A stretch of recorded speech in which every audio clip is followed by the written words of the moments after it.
दिल्ली में 21 लोग जिंदा जल गए।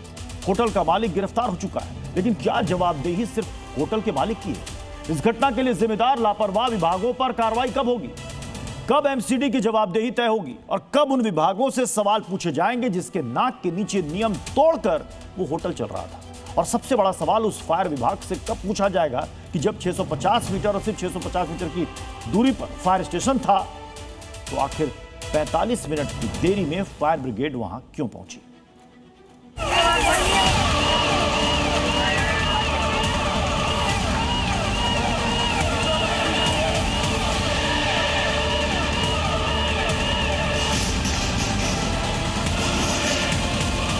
दिल्ली में मालवीय नगर में हुए हादसे में 21 लोग जिंदा जल गए।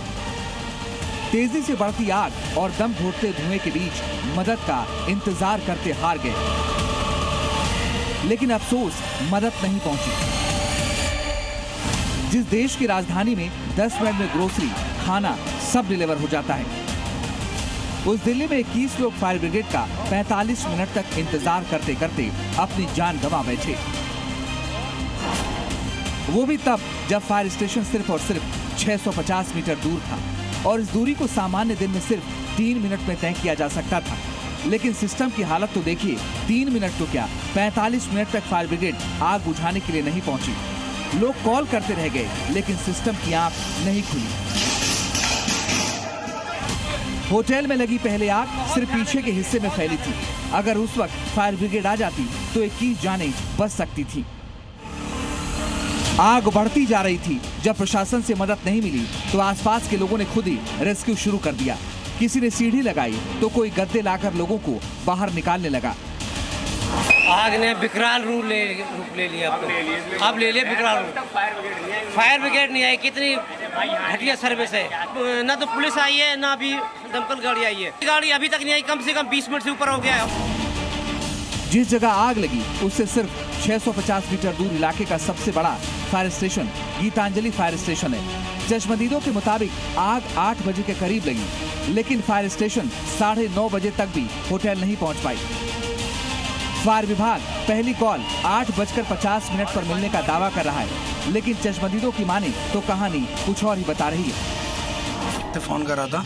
हाँ। हमें 8 बजे के आसपास पता लगा था। हाँ। लेकिन फायर ब्रिगेड आई थी 9:15 के बाद। सवा घंटा देर जी। तो कोई कह रहे हैं आधे घंटे लेट, कोई कहते हैं सवा घंटा लेट। जी, हम क्योंकि छोटी गाड़ी जो आई थी उसमें पानी भी नहीं था, वो वापस चली गई थी। अच्छा। जो मेन बड़ी गाड़ियाँ और जो मेन पूरा विभाग जो आया वो 9 बजे के बाद आया। जी मीडिया की टीम खुद उस फायर स्टेशन पर पहुंची और जाकर देखा कि आखिर वाकई कितनी देर लगती अगर फायर विभाग अपना सही से काम कर पाता। ये गीतांजलि फायर स्टेशन है। यहाँ पर एक ही गाड़ी मौजूद थी। जिस समय हादसा हुआ है एक गाड़ी मौजूद थी, और वो भी ये लोग बता रहे हैं कि इस समय गाड़ी यहाँ से गाड़ी गई थी, दूसरी कॉल पे गई हुई थी, और उसके बाद जब ये गाड़ी आई है तो उसके बाद ये निकली है। अब मैं आपको एक चीज़ दिखाना चाहता हूँ।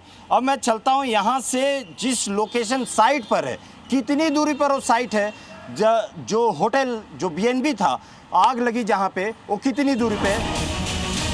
तो आम दिनों में ये दूरी 3 मिनट की थी, लेकिन क्योंकि आग लगने के बाद लोगों की भीड़ और रास्ते बंद हैं, इसलिए आज ये दूरी 8 मिनट की हुई। लेकिन तब भी 45 मिनट तक फायर ब्रिगेड का न पहुंचना किसी भी तरह से समझ से परे है। 10:09 पे मैं चला था। 10:14 हो रहा है। एनक्रोचमेंट भी साथ साथ में दिखाते रहिएगा। ये रहा होटल, और आपको कितनी देर में मैं पहुंचा हूं ये आपको दिखा देना चाहता हूं। ये 10:15 हो रहा है। 10:15 पे मैं यहाँ पर पहुँच गया हूँ। मैं गीतांजलि फायर स्टेशन से इस जगह पे 6 मिनट में केवल पहुँचा हूँ मैं। जी मीडिया रिपोर्टर राहुल मिश्रा ने ये दूरी सिर्फ 8 मिनट में पूरी कर ली, लेकिन फायर ब्रिगेड 45 मिनट तक ये दूरी नहीं पूरी कर पाई। और उस दूरी को मैंने पैदल पार किया है, और आखिर में सोचिए फायर ब्रिगेड की गाड़ी यहाँ पे तकरीबन 45 मिनट बाद कैसे पहुँची। ये एक बड़ा हादसा है। बड़ा हादसे में भी आप यदि फायर ब्रिगेड की बात करें तो केवल एक फायर स्टेशन पे केवल गाड़ी है वहाँ पे, और उस एक गाड़ी की वजह से ही इस तरीके का हादसा हुआ, क्योंकि वो गाड़ी वहाँ पे उस समय मौजूद है। यानी साफ है, अगर फायर विभाग सतर्क होता तो 21 जिंदगियां बच सकती थी। अगर फायर ब्रिगेड टाइम पर आती तो आग पर काबू पाया जा सकता था। अगर सिस्टम अलर्ट होता तो परिवार उजड़ने से बच सकते थे। लेकिन अफसोस हर बार की तरह इस बार भी सिस्टम सोता रह गया और इसका खामियाजा उन परिवारों ने उठाया जिनका सब कुछ इस आग में जलकर खाक हो गया। राहुल मिश्रा, जी मीडिया, दिल्ली।